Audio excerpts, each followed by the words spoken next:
Welcome to the Jornaya Talks Mortgage podcast. I'm your host, Mike Eshelman, the head of consumer finance at Jornaya. And with me today, my guest is Ethan Ewing from ProPair. ProPair is machine learning applications, automate lead conversion decisions, which I would get into a more detailed explanation of what you do, but I mean, who better to hear it from than you? Because we were just chatting right before. It can get very complex and very detailed as to what you do.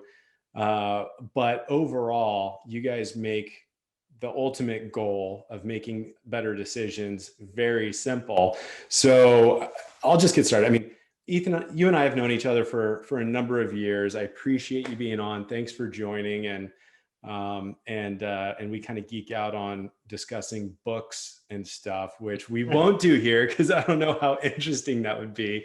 Maybe another episode, or people can join the LinkedIn group that you started about discussing books. Oh, yes. Which I love. We kind of nerd out that way. But Ethan, why don't we just get started with, you're the founder and CEO of ProPair. Tell us some background on you and what ProPair is. Yeah, great. Well, yeah, I really appreciate having me, Mike. And I enjoy these chats too. And as we discussed, we try to be pretty concise without being too verbose and dragging on. But our story is pretty straightforward. We started the business 4 years ago. And I've been in the mortgage industry and the lead generation industry for a long time. And the premise was always having some insight into sales organizations and understanding how they operated. And then being on the other side of that, which is generating leads and selling leads and sending them into sales organizations, there seemed to be a disconnect, not necessarily a disconnect, but an opportunity.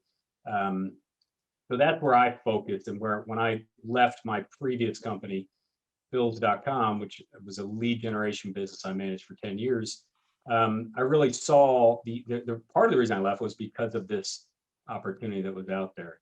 And in a nutshell, what we do is, as you mentioned, we provide decisions that automate lead conversion. So what we're trying to do, the minute that a sales shop receives a lead, the very second that they receive it, we're using machine learning applications to then tell them how to assign that lead, how to prioritize that lead, how to maybe reassign that lead, how to nurture that lead. And what we're really doing is, instead of leaving shops to rely on their manual rules or whatever else, their intuition to put in place, is we're using these decisions out of our machine learning applications. These are data science models that are predicting the future. We're just plugging those right into your workflow so that you can say, great, when I get a lead, I should give it to this group of loan officers because they have the best chance to close it. Well, we automate that. And then if you say, well, I have all these leads coming in today, which are my best leads? We're going to tell you these are the leads that you should be prioritizing. Then you've got a loan officer. The loan officer sitting there with their leads, and it's maybe day 1, day 2, day 3, and they're working through their older leads or their leads they got yesterday. All we're doing is we're providing values that prioritize those leads for them, tell them which ones to work on. And today, a lot of that is done with fixed rules. You have various criteria that goes in and conditions that go in that people put in place. The beauty of the machine learning applications, you automate that process, you do it at scale, it's repeatable, and you don't need to worry about it sitting there for 2 years. And 2 years from now, you're going to think, oh, wait, I put that rule in. What I do? Because it constantly updates. Yeah, you and I spoke when you were launching the company. And the first thing that came to my mind then is, it just popped into my mind right now too. And when I was running marketing at a lender, I had one loan officer who for some reason crushed it in Colorado. But unless he was next up in the queue to receive the lead, and that lead happened to be from Colorado, it wouldn't get matched up with him. I ended up messing around to make sure if he was available, he would get the Colorado that would come in, because literally he was like 3-4 times the conversion rate. And I asked him one day, do you know why you do so well in Colorado? Oh, because I lived there for 8 years and I lived in multiple cities. I know the neighborhoods and I just end up building rapport with people so much quicker. But that's a very basic explanation of how a data point and multiple data points can make a big decision on who the best loan officer is. I know you go way beyond just state and loan officer, but No, but that's beautiful. I mean, that like, your mind is like my mind. I mean, you've been sales manager, you've been on all sides of this business. And that concept that really resonates. Like that really does. It's what got me excited about the business. It resonates with you. It resonates with our customers. You believe, and like there is something there, right? Hey, let's match this lead to this loan officer. Let's do it at scale. There's inherent problems, right? There's fairness, there's bias, there's all kinds of stuff that you have to be worried about. But like for me, that was always just that was the reason I got excited is, hey, there's really something here. It wasn't until I met my business partner, 9 years ago now, and he's a data scientist, right? And so like we're talking about all these other ideas, and I kept, this was always in my mind, and he's got all these other ideas, and we would just exchange ideas, and we would spend every afternoon together because we picked up our kids at daycare, and we just kept talking about it, and then we really kind of had a conversation. I said, hey, this is what I'm really thinking can make a difference in the business, and he's like, that's a perfect solution for machine learning. And I was like, nah, that's ridiculous. That's way too complicated, right? Like this is a simple decision. He's like, no, trust me. So we went on this for a while, and the thing that allowed us to kind of realize it at first was just getting data sets, right? Like, how it is in the data business. Like we didn't, at that point, it was all theoretical. You can make up data sets, but like the minute we got our first data set and he could tune the models using those data sets, like boom, that was the moment. It's like, okay, great. Now I have a data set. I have all my leads. I have all my loan officers. I have all my locks. Wow, this works. That's amazing, right? And so that's when we said, okay, let's start the business and let's get this thing into production. And so, from there, it's just a matter of building out use cases. And yeah, it's cool though. That back to that, it really does resonate. That concept resonates. yeah, there's definitely, I mean, for me, and you were talking about the manual process, of doing it. Like I constantly tried to do that, but it's such on a kindergarten level when it's on a manual basis versus when you start talking about machine learning and getting way more sophisticated.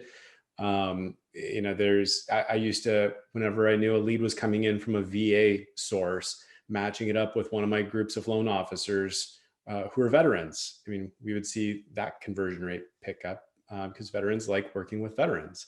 Yeah.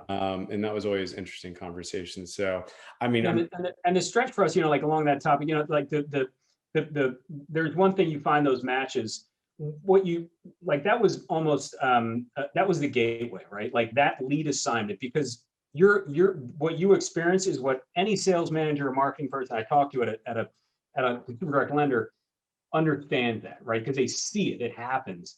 And so like our first product match started there at that point. But then what you find is like all of a sudden you find the power of machine learning applications and plugging them seamlessly into workflows. It's like, oh, great. Now you're a little bit like, okay, well, where else can I apply this, right? So that's our, use case development is this whole last year was all about use case development. And with the crazy market we had, like we spent a ton more time, as you guys did, like focusing on, oh, wow, there's a ton of customers in market. Lenders are overwhelmed from a resource perspective. Like, how do we make them more efficient, right? It was like our match product of giving it to the right loan officer, like our customers like, whoa, like any warm body is the right loan officer, right? Because there's so much coming in. So we ended up really kind of more the use cases were now about, okay, well, what do we not touch? Like, what do you leave alone? And then how do you tell loan officers to prioritize their day? And so again, these are like perfect applications, perfect use cases for the machine learning applications. You just have to, in a sales or marketing workflow, you just have to find the right places to get those in. So. Yeah, I mean, with capacity issues and gaining efficiencies and all that stuff, what's going to happen whenever rates start ticking up again, right? I mean, whoever's been working on gaining those efficiencies is going to have a good time. Hate to say what's going to happen with the others, but there's going to be some tough times ahead when rates tick up and business is a little bit harder to get. Yeah, it's interesting. I mean, I like it will be interesting because people, for the most part, our customers kept buying leads.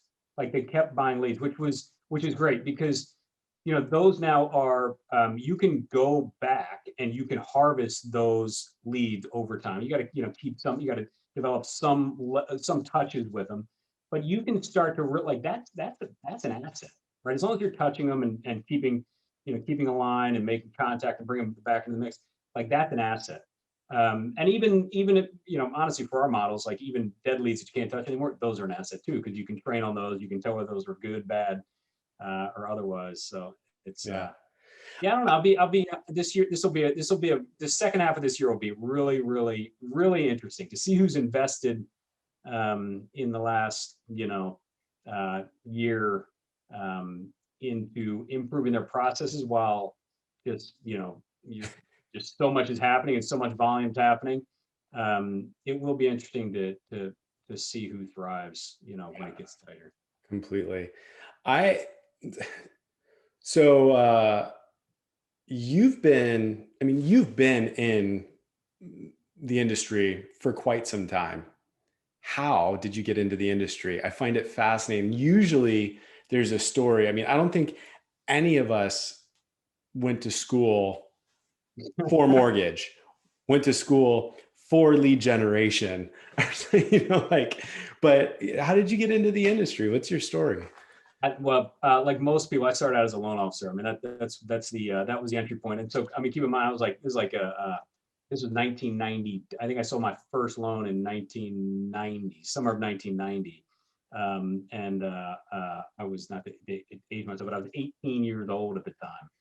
And I probably did it with some help at that point, but it was a summer job. And back then, like you could do it pretty much like anybody could sell a loan. And I worked my way through. I was an originator until about 2000, and I ran a small little shop. I had two other originators and a processor, and we did a nice business. But then I ended up moving out to the Bay Area in 2000 from the East Coast, and went to work for an online mortgage lender, which was a ridiculously wild experience. And this is back again in 2000, an online mortgage lender, and learned a lot there. Learned a lot about the internet marketing world, and ended up kind of pivoting out into the online marketing world for the next 5 or 6 years, and then started Bills.com, which was a lead generation. So that was the first point where I really merged my loan officer experience and my mortgage experience with online marketing, and it was kind of a perfect for me. That was a perfect time. I started for a couple of guys that own the business. Ran that for 10 years. Really enjoyed it and got to make a ton of connections and relationships and build relationships. And you know how it is. I mean, this industry is it's like any other industry. It's I think the older you get, the more you enjoy it. Just because you have, not to get too soft, but it becomes about the relationships. Really, like it becomes about the fact that you're doing things with people and you're working hard and trying to have good outcomes, and you have to have trust, and people have to believe in what you're doing, and they have to be able to count on you, and vice versa, right? And so those relationships develop, and so that's why I got in. I started this business at a little bit of a not the typical age of a business founder, but it felt like the right time for me, and so yeah, we started this business 4 years ago, and I'm just thankful to be in this industry, and hope to, I think consumer direct, the world of consumer direct has just it's getting everything it deserves, because consumer direct mortgage invested in itself, invested in technology years ago, well before the rest of the industry. So they say, oh, well, the mortgage industry is slow to adopt technology, this, that, the other. No, not in consumer direct. They've always been receptive. Those leaders, those sales leaders, marketing leaders, business leaders, have been receptive to innovation from day one, and new tools, and trying to get better. And that's why they've, in the last few years, have just totally taken a massive part of the market, and will continue to do so. And so it's fun to be part of that. Yeah, and I 100% hear you on the relationships, piece, just because that's where I remember, me young in the industry, going to conference events and hustling and trying to prove myself. And then, over time at this point, it's kind of like, you know what, for better, for worse, I mean, it's kind of like high school, you have some good relationships, you know who to trust, you know who to be a little bit skeptical of, newcomers coming in who have changed business names 10 times and, stuff like that. But it really has created um, uh, a solid industry that I've thoroughly enjoyed and look forward to being a part of for the rest of my career. Now with But your CMB, you're locked in now. I mean, you're now locked in. That's pretty cool, by the way. That's pretty cool. yeah, thanks. That was a beast. That was a beast. I'm glad to have gotten the designation and have that behind me. That's for sure. But that's the thing. Lead generation, performance marketing, that industry, especially in mortgage, I have a number of great relationships with folks in that industry. When you talk about the Mortgage Bankers Association world, I mean, that's the conference that I would go to and be like, I don't know a lot of these people. And so far, just in the month that I've had my CMB designation, I've made a lot of really cool connections through that, which I'm excited for that new aspect of my career. But yeah, it's fun. Talking about bills.com, running it for 10 years. I mean, you're talking about seeing ups and downs in the mortgage industry, including the financial crisis. What was that like that had to be incredibly stressful at that point in time, but what are some war stories from that? Yeah, so that's a great. So in 2000, we started business in 2006, and it was like things were high flying, and I'm on the phone with Quicken and with Ames and with New Century, and like signing them up, and everything's going great, and then just the wheels started flying off, and it was interesting. Like it was it like felt like these like a series of drops, and it was really hard. I was fortunate enough because I had the two guys that allowed me to start the business were funding the business for me. So I had it wasn't the end of the world. I wasn't totally exposed. I had some support. So I had the ability to slow play, right? And to kind of peel things back. But it was painful. I mean, there were days, where, you know, like you almost didn't want to answer your phone because people were calling up and not just saying, "Hey, I don't, I'm not going to buy any more leads," which is a bad call today. It's, "Hey, I'm not going to buy any more leads, and I'm not going to pay my bill for the last month or 2 months." And you're talking about, at that point, when you're a young company, it's like that. That was brutal. So it wasn't fun, but you kind of you learn, what they say, you just read the Hard Times book, right? I mean, you hunker down, you learn. That's when you learn the most. I mean, you learn a ton through hard times. I learned a lot about, maintaining low expenses, low fixed expenses, which the mortgage industry knows well. I learned a lot about keeping close touch with customers, right? And outside of that, I run this business differently today because of that formative experience. And then like things went crazy, right? In 2014, 2015, like things started to get really just wow, holy cow, and it just took off, and it was a ton of fun. And you had a bunch of new hires, and everyone's going, "Hey, this is really good, good, good," and you're going, "Wow, man, we've come a long way." Like this was like we were on the edge, and so those moments are fun. But the other part, like just more to the point of, it's interesting sitting in that seat, right? Because you're touching online marketing and all the publishers and all the media buys, and all the lead generation tactics that are out there. That's one side of the business. And then you've got your product, which is your forms and how you treat customers and how you distribute leads. And then you've got your lender network, right? And really, I spent most of my time in these two areas, and then I had a team that spent more time on the product side. But these two worlds are so different, right? Like just who you're dealing with. Mhm. And the reason LendingTree and Zillow and these folks are finding so much value because it's really hard to kind of bridge those two worlds. and to make them work right. And it was fun, but like honestly, it was like running two different businesses. You got your marketing business over here, and then you got your sales business over here. Well, I And mean, kind of call a spade here, and at least the way I view it, and some people will be offended by it, but like when you're talking about that, you have the marketing side, where there's a lot higher of um, leveraging data, making sophisticated decisions, innovating. I mean, things were moving fast on yeah, that side of the business in the 2000s, whereas on the lender side, it was archaic.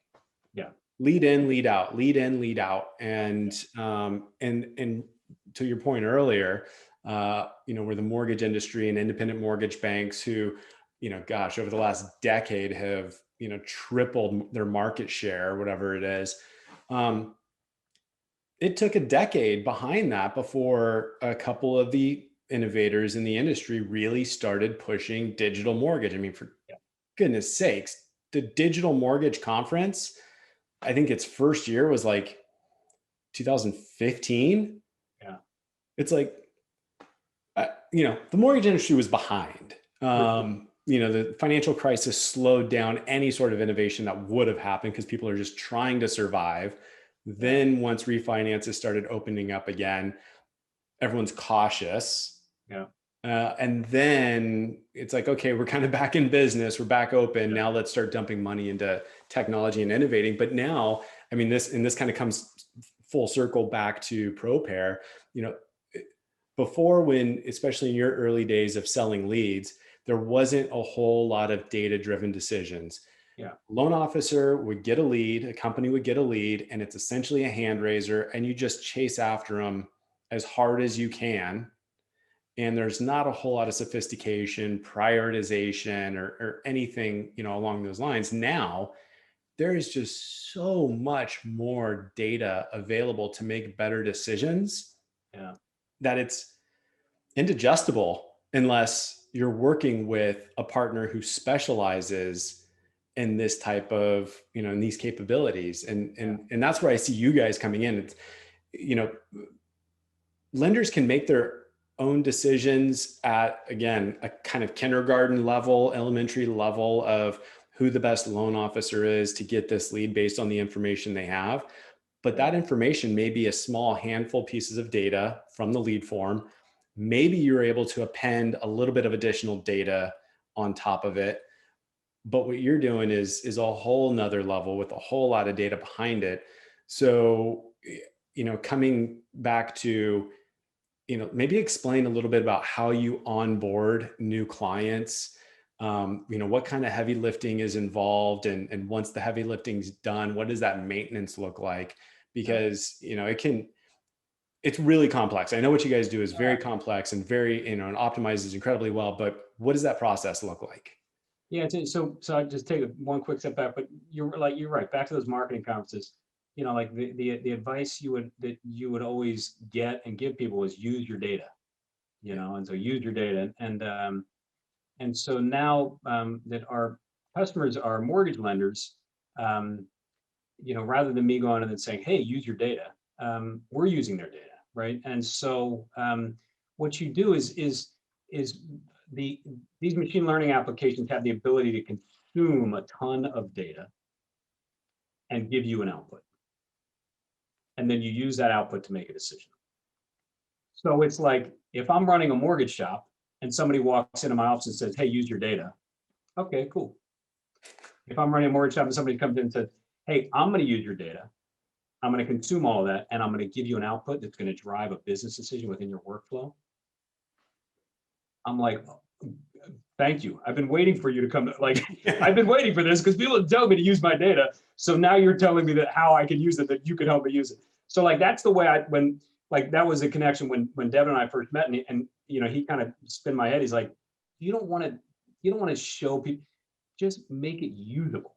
Give them something they can use that uses their data. Um, Easy. so, and, So it's simple.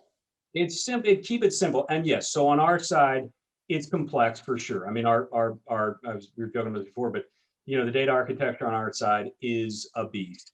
And it's, I don't, they don't let me too close to it, but that's where the majority of our team spends their time, is making sure that that data is clean, is standardized, is understandable, is processed correctly, is generating outputs.